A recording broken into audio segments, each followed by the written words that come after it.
हार्दिक स्वागत मेरे प्रिय विद्यार्थियों। श्री कृष्ण वंदे जगत गुरुम, राधे राधे। और आज के सेशन की शुरुआत करते हैं। आज बेसिकली आपसे मैं कुछ विशेष संवाद करने वाला हूं, आपके विषय की तैयारी से रिलेटेड है। आज का सेशन आपकी टेस्ट सीरीज पर नहीं है। कल का सेशन विशेष जो गांधी पर फोकस था, आपने बहुत उत्साह दिखाया, आपकी बहुत सारी क्वेरीज आई हैं कि सर इतना बढ़िया कैसे कर दिया आपने, और आगे के लिए जैसे कल का सेशन हम लोगों ने केवल गांधी पर लिया, असहयोग आंदोलन तक लिया था, लगभग असहयोग आंदोलन तक, लेकिन अभी असहयोग अभी पूरा नहीं हुआ। मुझे लग रहा है रॉलेट सत्याग्रह तक हुआ था। असहयोग के छोटे छोटे कुछ एक दो प्रश्न रहे होंगे। और तो असहयोग आंदोलन से लेके और 30 जनवरी 1948 तक गांधी के देहांतर गमन तक ये सेशन एक बार हम लोग अभी आने वाले दिनों में ले लेंगे। लेकिन एक बड़ी बात जो सबसे ज्यादा इस समय छात्रों में जो मेरे पास क्वेश्चंस आए हैं, जो क्वेरीज आई हैं कि सर एग्जैक्टली हम लोग रिवीजन कैसे करें, रिवीजन कैसे करें। आज का सेशन केवल इसी पर फोकस्ड है कि आखिर हम लोग पढ़ तो रहे हैं, लेकिन हाउ टू रिवाइज। ध्यान रखिएगा, एक बहुत इंपॉर्टेंट बात है, चीजों को समेटना बड़ा मुश्किल होता है। जब आप पढ़ते जा रहे हैं, पढ़ते जा रहे हैं, पढ़ते जा रहे हैं और अपने अध्ययन को विस्तार देते जा रहे हैं, तो बाद में ये जरूर एक स्वाभाविक सी समस्या आती है कि सर पिछला भूल रहा है और रिवीजन कैसे करें। तो मैं इसके लिए एक सीधा सा तरीका है, आप अगर यकीन करें, उस पे काम करें तो निश्चित परिणाम आता है। आप बेहतर होगा अपनी पढ़ाई को टुकड़ों में बांटें। मैं हमेशा कहता हूं कि टुकड़ों में बांट के काम करें। एक साथ कंटिन्यूअस आप लगातार कई घंटे तक पढ़ाई नहीं कर सकते। आपके मस्तिष्क को थोड़ा सा आराम चाहिए होता है। उदाहरण के तौर पे अगर मैं आपको बताऊं कि जैसे मान लीजिए कोई भी एक व्यक्ति अगर रोज 2 घंटे पढ़ता है, रोज 2 घंटे पढ़ता है, और तो इसका मतलब वो हफ्ते में कितने घंटे पढ़ेगा? 14 घंटे पढ़ेगा, 14 आवर्स पढ़ेगा। और एक लड़का केवल संडे को 14 घंटे पढ़ता है, एक दिन में 14 घंटे पढ़ता है। एक छात्र रोज 2 घंटे पढ़ता है, 7 दिन तक लगातार पढ़ता है, घंटे हुए 14। और एक लड़का एक दिन में 14 घंटे पढ़ता है, एक हफ्ते में। घंटे दोनों के बराबर हैं, लेकिन आपको पता है परिणाम इसमें ज्यादा आएगा, परिणाम इसमें ज्यादा आएगा। तो आपकी पढ़ाई स्लो जरूर हो, स्लो जरूर हो, लेकिन कंटिन्यूअस हो, लगातार हो। स्लो बट स्टेडली, कंटिन्यूअसली, लगातार। और ये एक सबसे बड़ी जो आपकी समस्या है कि आपकी पढ़ाई चलती तो है, किसी दिन 7, 8, 10 घंटे पढ़ देते हैं और किसी दिन 2 घंटे भी नहीं पढ़ पाते। मेरा मानना अपना ये है कि आपकी पढ़ाई के कम से कम मिनिमम घंटे कंफर्म होने चाहिए, मिनिमम घंटे आपके कंफर्म होने चाहिए। ये बहुत जरूरी है।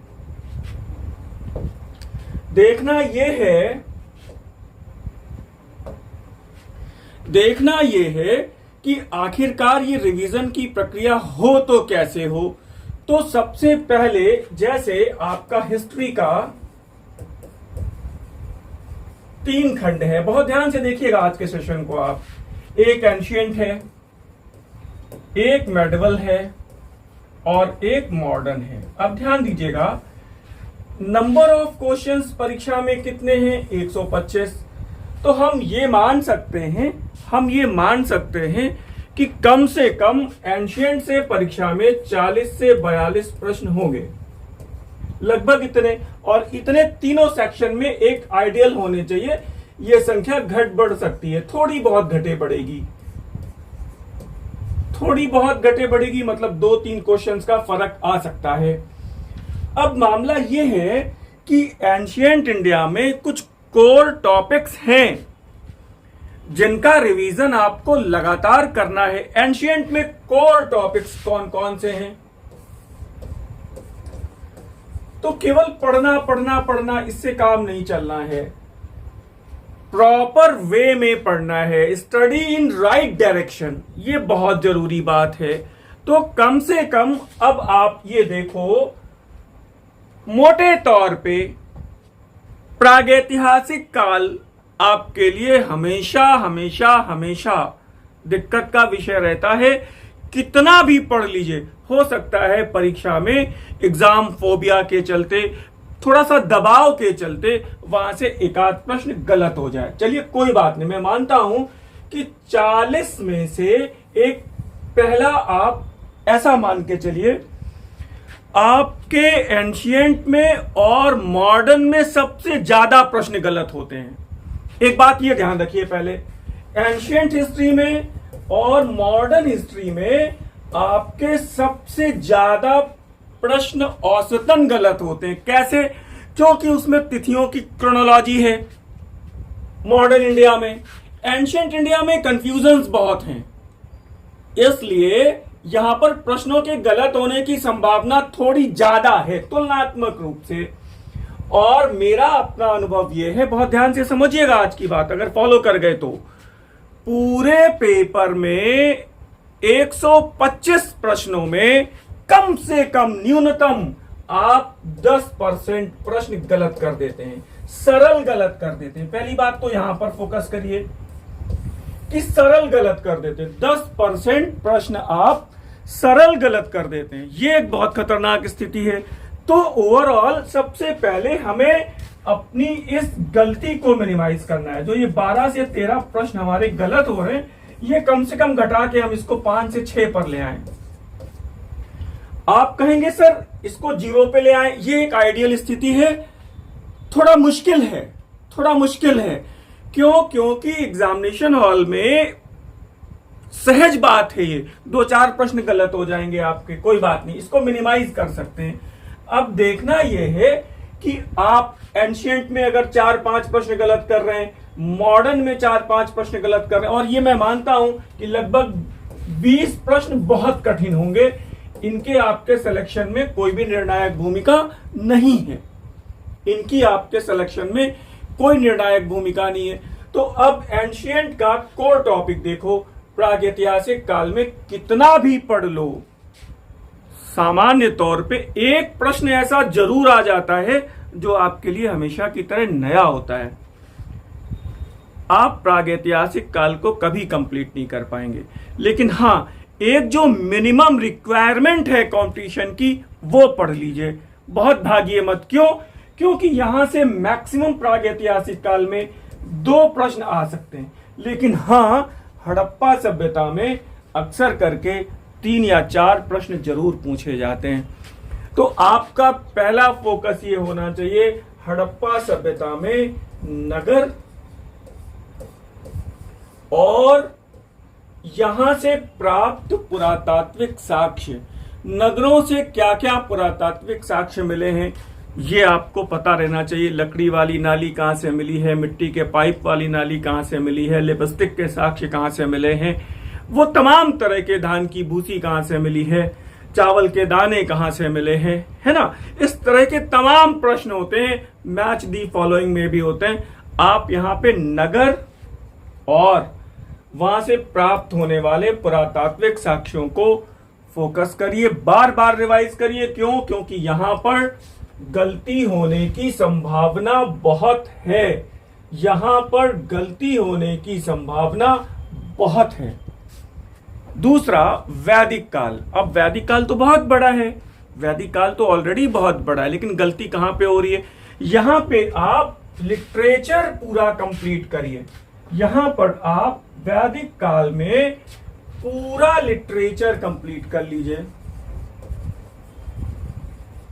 यानी कि आपके 4 वेद हैं, उपनिषद हैं, ब्राह्मण ग्रंथ हैं, और यहां से पूछे जाने वाले वक्तव्य जो इंपॉर्टेंट हैं और जिस तरह की जानकारियां आपके पास प्रमाणित पुस्तकों में है, सिंगल लाइनर ध्यान रखिएगा, कॉन्सेप्चुअल चीजें नहीं, टीजीटी पीजीटी के लिए बार बार कह रहा हूं, कॉन्सेप्चुअल प्रश्नों की संख्या बहुत कम होती है, 2-4 प्रश्न हो सकते हैं। ऐसा नहीं है कि यूपीएससी की तरह हमेशा वो सारे प्रश्न कॉन्सेप्चुअल ही हों, ऐसा बड़ा मुश्किल है, बड़ा मुश्किल है। पीसीएस का नेचर, यूपीएससी का नेचर और पीजीटी का नेचर एकदम अलग है। ध्यान रखिएगा, इतिहास सब जगह पढ़ा जाता है, नेचर सब जगह अलग हो जाता है प्रश्नों के पूछे जाने का।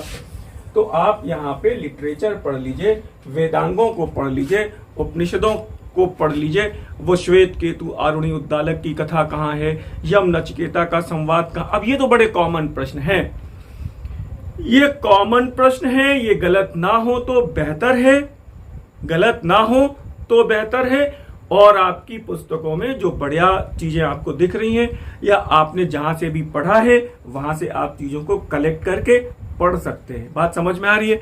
तीसरा टॉपिक आपका धार्मिक आंदोलन है। अब ध्यान दीजिएगा, देखिए है तो बहुत बड़ा। कोर टॉपिक क्या है? कोर जहां पे गलत कर रहे हैं आप, महात्मा बुद्ध और महावीरा की जीवनी तो आप पढ़ते ही हैं, पढ़िए, लेकिन कहां पे फोकस्ड है आप ध्यान रखिएगा। जैन सभाओं, बौद्ध सभाओं पे पूरा फोकस रखिए, मतलब इस पे रिवाइज करिए। जैन सभाएं, बौद्ध सभाओं पर, जैन और बौद्ध सभाओं पर, ठीक है ना।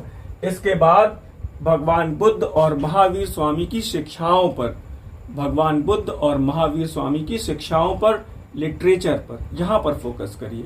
अब जीवनी वाले प्रश्न बहुत रेयर आते हैं, कम आएंगे।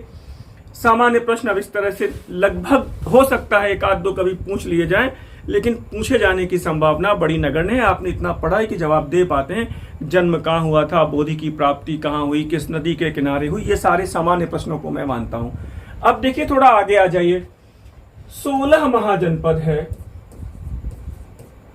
पढ़ते रहिए आप पूरा 16 महाजनपद, कभी तैयार नहीं कर पाएंगे। प्रश्न कितने आते हैं? 1 प्रश्न कितना आता है 16 महाजनपद से? 1।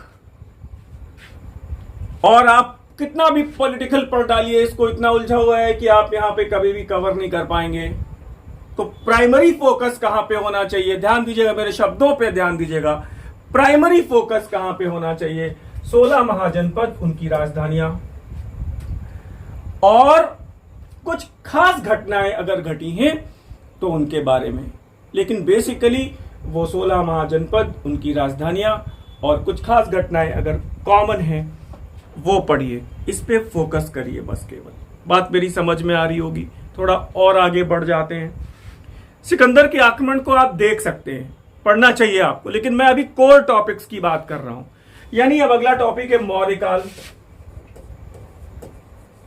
अगला टॉपिक आपका मौर्यकाल है। अब यहां पर क्या बोले, पूरा पढ़ डालेंगे, पूरा पढ़िए, ठीक है, पढ़ना तो पड़ेगा ही, लेकिन यहां पे 3 चीजें इंपॉर्टेंट हैं। एक, कौटिल्य का अर्थशास्त्र थोड़ा सा देख लीजिए, मैगस्थनीज की इंडिका देख लीजिए। अब देखिए यहीं से प्रश्न कैसे बन रहे हैं। और मौर्य प्रशासन देख लीजिए और अशोक के अभिलेख देख लीजिए, अशोक के अभिलेख देख लीजिए। अब बड़ी बात यह है कि यहां पर नंबर 1 पे किसको रखेंगे? तो मैं कहूंगा अशोक के अभिलेख को रखिए। आप कहेंगे सर क्यों? क्योंकि भारतीय इतिहास के प्राचीनतम पठित अभिलेख मौर्य काल में अशोक के अभिलेख हैं। तो अभिलेखों से एक प्रश्न फिक्स है, अभिलेखों से एक प्रश्न फिक्स है। तो अभिलेखों को आप यहां पे देख लीजिए, बहुत जरूरी है, बहुत जरूरी है। मौर्य प्रशासन को देख लीजिए, तीर्थों को देख लीजिए, अध्यक्षों को देख लीजिए, गुप्तचर व्यवस्था और विशेष अधिकारी जो हैं, न्याय व्यवस्था। अब बोले गुप्तचर व्यवस्था, तो ऐसे याद रहना चाहिए कि गुप्तचर विभाग का जो महाप्रमुख है वो क्या होता है? महामात्यापसर्प होता है। कौटिल्य गुप्तचरों को क्या कहते हैं? गूढ़ पुरुष कहते हैं। मैगस्थनीज गुप्तचरों को क्या कहता है? स्ट्राबो गुप्तचरों को क्या कहता है? गुप्तचरों के कितने प्रकार बताएं, संस्था, संचरा, जो भी हैं, आप एक बार में रिवाइज कर सकते हैं। थोड़ा सा ध्यान दीजिएगा। अब यहां से चीजें थोड़ा सा विस्तारित होंगी, थोड़ा सा चीजें विस्तारित होंगी। जैसे यहां पर बात हो रही है मैगस्थनीज की इंडिका। बात क्या है? मैगस्थनीज आया, पहला विदेशी राजदूत है भारत में। आपको ध्यान रखना चाहिए एंशिएंट इंडिया में केवल और केवल 7 विदेशी राजदूत आए हैं। ध्यान रखिएगा, आज बहुत ध्यान से सुनिए इस सेशन को। 7 विदेशी राजदूत आए। राजदूत एम्बेसडर्स और यात्रियों में फर्क है। अब जैसे ये पूछा गया था कि वो ह्वेनसांग चीन के राजदूत के रूप में किसके यहाँ आया, बिल्कुल गलत बात है। ह्वेनसांग कोई राजदूत नहीं है, ह्वेनसांग एक यात्री है। हर्षवर्धन के दरबार में आने वाला वो चीनी राजदूत मंडल वो वांग वेनित्सी है, लियांग गोइकिंग है, लियपियो है। 3 दूत मंडल आए। 4 यूनानी दूत मंडल आए हैं, मैगस्थनीज, डाइमेकस, डायनोसियस, हेलियोडोरस, ये 4 हो गए। और फिर लियांग गोइकिंग, वांग वेनित्सी और लियपियो, ये 3 चाइनीज, 4 यूनानी, ये 7 राजदूत आए हैं। तो अब आपको अगर सामान्य तौर पे देखना चाहिए रिवीजन के पॉइंट ऑफ व्यू से, तो जब इंडिका और मैगस्थनीज दिमाग में आ रहा है तो आपको क्रोनोलॉजी पता होनी चाहिए। एंशिएंट इंडिया में कितने विदेशी आए, कब कब आए, किसके किसके दरबार में आए। मैं जब क्लास लेता हूं तो इसी तरह कराता हूं। अब आपको यह पता होना चाहिए कि कितने विदेशी यात्री, कितने विदेशी राजदूत किसके किसके दरबार में आए, उन्होंने क्या क्या विवरण दिए, कौन सी किताब लिखी, कौन सी विशेष बात उन्होंने लिखी। जैसे अब मैगस्थनीज लिखता है कि भारत में दास प्रथा नहीं है, कौटिल्य 9 प्रकार के दासों का उल्लेख करते हैं। तो इसका मतलब कि अब कुछ बात है, यहां पर एनालिसिस की जरूरत है। मेरी बात समझ रहे हैं आप लोग? तो कुल मिला के अब यहां पे जैसे एक टॉपिक आपका यहां बनता है विदेशी यात्रियों का विवरण, तो अब आप राजदूतों को, यात्रियों को अलग कर लें, एंशिएंट के अलग कर लें, मेडिवल के अलग कर लें, मॉडर्न के अलग कर लें, और खास खास रिवीजन हमेशा आसान हो जाएगा। टुकड़ों में बांटिए, लेकिन अगर कोई एक पिन पॉइंट मिल रहा है और वो तीनों जगह पे कॉमन है तो उसको आप पकड़िए और उसको सिस्टमैटिकली पढ़िए, नोट्स बनाइए, रिवाइज करिए। ध्यान रखिएगा, रिवीजन हमेशा अपने नोट्स से होता है। मैं ये अपने अनुभव से बता रहा हूं, आपके पढ़ने का तरीका अलग हो सकता है और मेरी बात हो सकता है कि आपको सूट करे या ना करे। ये मैं अपनी बात बता रहा हूं, अपना अनुभव बता रहा हूं कि रिवीजन हमेशा अपने हाथ की लिखी हुई हैंड राइटिंग से होता है, वो आसान होता है। आप किताबों से रिवीजन नहीं कर सकते, आप किसी दूसरे के दिए हुए नोट्स में से रिवीजन नहीं कर सकते। अपने हाथ की लिखी हुई राइटिंग को पढ़ने में आप बड़े कंफर्टेबल होते हैं। तो अब देखिए यहाँ पे ये हो गया, इंडिका हो गई। अच्छा चलिए, अब मौर्य प्रशासन हो गया, चलो ठीक है। अभिलेखों की बात आ रही है, तो अब ध्यान दो मेरी बात को बहुत बढ़िया से। जैसे अशोक के अभिलेख हैं, तो फिर मौर्योत्तर काल के भी अभिलेख हैं, बहुत सारे अभिलेख हैं, गुप्त काल के भी बहुत सारे अभिलेख हैं। तो सारे अभिलेखों की जो एक सूची बनाइए और बढ़िया से रिवाइज करिए, बढ़िया से रिवाइज करिए। अशोक के अभिलेखों को देख लीजिए, फिर आगे खारवेल का हाथी गुम्फा अभिलेख है, नागनिका का नाना घाट अभिलेख है, ऐसे तमाम अभिलेख हैं जो आपको समझ। रुद्रदामन का जूनागढ़ अभिलेख है नहीं? तो सारे अभिलेखों को गुप्त काल में फिर आप पहुंचेंगे, फिर एरण अभिलेख है, प्रयाग प्रशस्ति है, मंदसौर वाला अभिलेख है, तमाम अभिलेख है। तो वो क्रोनोलॉजिकली आप अभिलेखों को एक तरफ मैनेज कर लें कि कहां कहां से प्रश्न बने। अभिलेखों से प्रश्न बनते ही बनते हैं, तो ये सिस्टमैटिकली रहना चाहिए। क्लियर हो रही है बात? फिर आगे देखो, थोड़ा सा मौर्योत्तर काल में जाओ। जब आप मौर्योत्तर काल में जाओगे तो सबसे बड़ी बात यह है, सबसे बड़ी बात यह है, यहां पर पॉलिटिकल चीजें बड़ी उलझी हुई हैं। यहां पर पॉलिटिकल चीजें बहुत उलझी हुई हैं। अब आप सोचते हैं हम पूरा पढ़ डालेंगे, शुंग वंश पढ़ेंगे, फिर हिंद यवन आक्रमण पढ़ेंगे, शकों को पढ़ेंगे, कुषाणों को पढ़ेंगे, पहलवों को पढ़ेंगे, सातवाहनों को पढ़ेंगे, और सबका आपस में जितना कॉन्फ्लिक्ट हुआ है वो पढ़ेंगे। बिल्कुल यहां पे पॉलिटिकल प्रश्न शायद ही एक आता है, शायद ही एक आता है। पॉलिटिकल प्रश्न शायद ही एक आता है। यहां पर प्रश्न या तो फोकस्ड है अभिलेखों पे, या फिर यहां पर प्रश्न फोकस्ड है सिक्कों पे। या तो अभिलेखों पे या तो सिक्कों पे फोकस्ड है।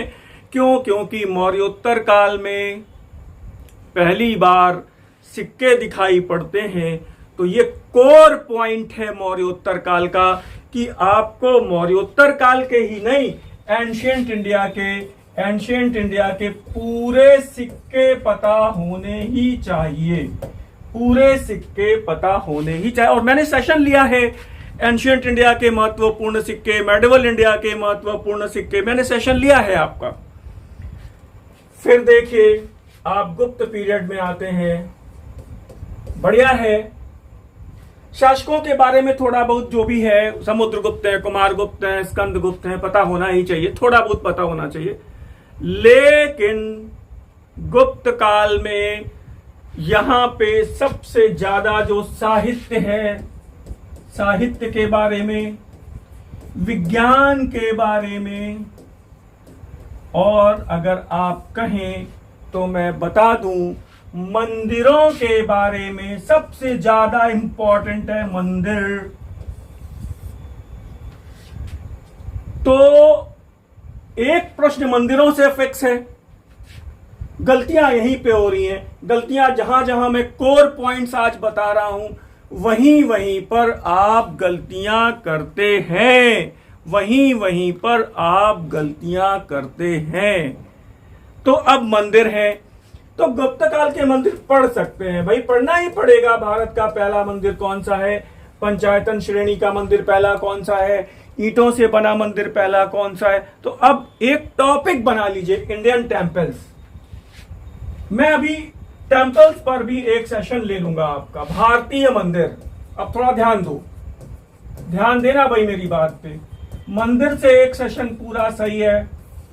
दो तरह से डिवाइड कर सकते हो, उत्तर भारत के मंदिर, दक्षिण भारत के मंदिर और मध्य भारत के मंदिर। इसको ऐसे भी कर सकते हो जैसे आप समझो नागर शैली के मंदिर, द्रविड़ शैली के मंदिर, या फिर और बीच में वेसर शैली के मंदिर।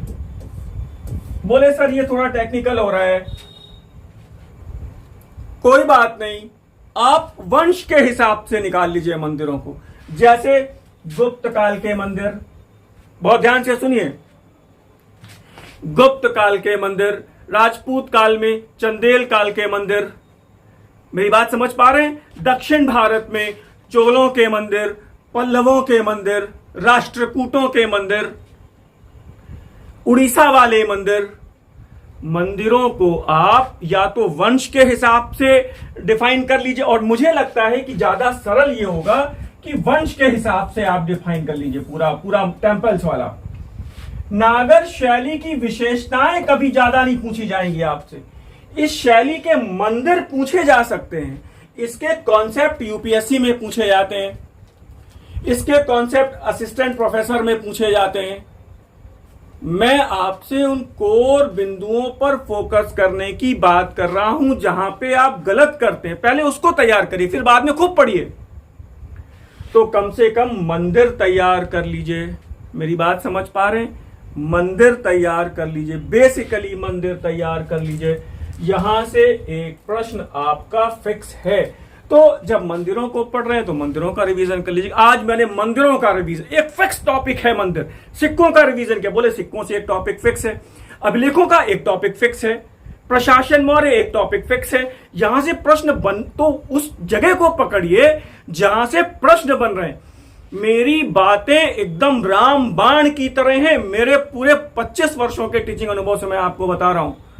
ये टॉपिक कभी भी कमीशन कोई भी हो इग्नोर नहीं कर सकता, यहां से प्रश्न बनते ही हैं। अभी हम एंशिएंट के बाद मेडिवल को फ्रेम आउट करेंगे, फिर मॉडर्न को फ्रेम आउट कर देंगे।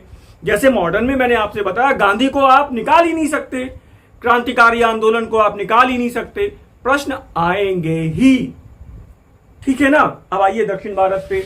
तो जैसे ही हम लोग दक्षिण भारत पे आ रहे हैं, अब बोले सर यहां पे बहुत दिक्कत है, संगम, एकाध प्रश्न कभी कभार संगम से आ जाता है। तीनों संगम पढ़ लीजिए एक साथ। कहां पर हुए, अध्यक्ष कौन थे, स्थल क्या था, और कौन से साहित्य रचे गए, दैट्स ऑल। इससे ज्यादा आगे बढ़ने की कोशिश मत करिए। वो संगम कालीन 5 महाकाव्य हैं, कितने हैं, 5 महाकाव्य हैं। शीलपट्टिकरम, पता ही है, मणिमेखलाई पता ही है, जीवक चिंतामणि पता ही है, वलयपति कुंडलकेशी, कम से कम 3 पढ़िए आप, शीलपटिकरम, मणिमेखलाई और तीसरा जीवक चिंतामणि, इनके लेखक जरूर पढ़िए। फिर ध्यान दीजिएगा, जो दक्षिण भारत में जो कोर टॉपिक है वो चोल है। मेरी बात समझिए आप, दक्षिण भारत में जो कोर टॉपिक है वो चोल है। चोल मंदिर, चोल प्रशासन, चोल प्रशासन से एक प्रश्न फिक्स है। चोल मंदिरों से, दक्षिण भारत के मंदिरों से एक प्रश्न पूछा ही जाने की परंपरा है। समझ आ रही है? चोल प्रशासन को उडन कुट्टम क्या है, पटिका कलबूली क्या है, शुंगम तविर तुलगाड़ी की उपाधि किसने ली। अब ध्यान दीजिए, देखिए अब आप चोल प्रशासन को कंप्लीट करिए, मतलब फोकस करिए। यहां पे पढ़ना आपको सब है, लेकिन कहां से, जहां से प्रश्न बन रहे हैं वहां से प्रश्न गलत ना हो। 100% कभी आप सही कर पाए, ये थोड़ी संभावना कम है। हमेशा आप ध्यान दीजिएगा। और एक बात और बड़ी कॉमन है, 2-3 प्रश्न हमेशा विवाद में आएंगे। आप पूरे के पूरे 122 प्रश्नों को छोड़ के इन 2-3 प्रश्नों में पढ़ें, सर वो वाला इसका उत्तर नहीं मिला, इसका तो मेरे पास भेज दीजिए, हम आपको उसे प्रमाण के साथ उत्तर दे ही रहे हैं। ये डिपार्टमेंट मेरे लिए छोड़ दीजिए, ये डिपार्टमेंट आप अपने पास रखिए 122 वाला, और 122 में पक्का है कि 12 गलत करेंगे तो आप कुल मिला के 110 पे आ गए। 110 में 20 प्रश्न बहुत कठिन होंगे, आप 90 पे आ गए। ध्यान दीजिएगा, 2, 4, 5 प्रश्न आप भरने में गलत करेंगे, आप 85-84 पे आ गए। मेरी बात देखिए, एकदम एक्यूरेसी में बात कर रहा हूं आपसे मैं। अगर आप मेरी बात को समझ पाएंगे तो थोड़ा सा अपने आप को संतुलित कर लीजिए।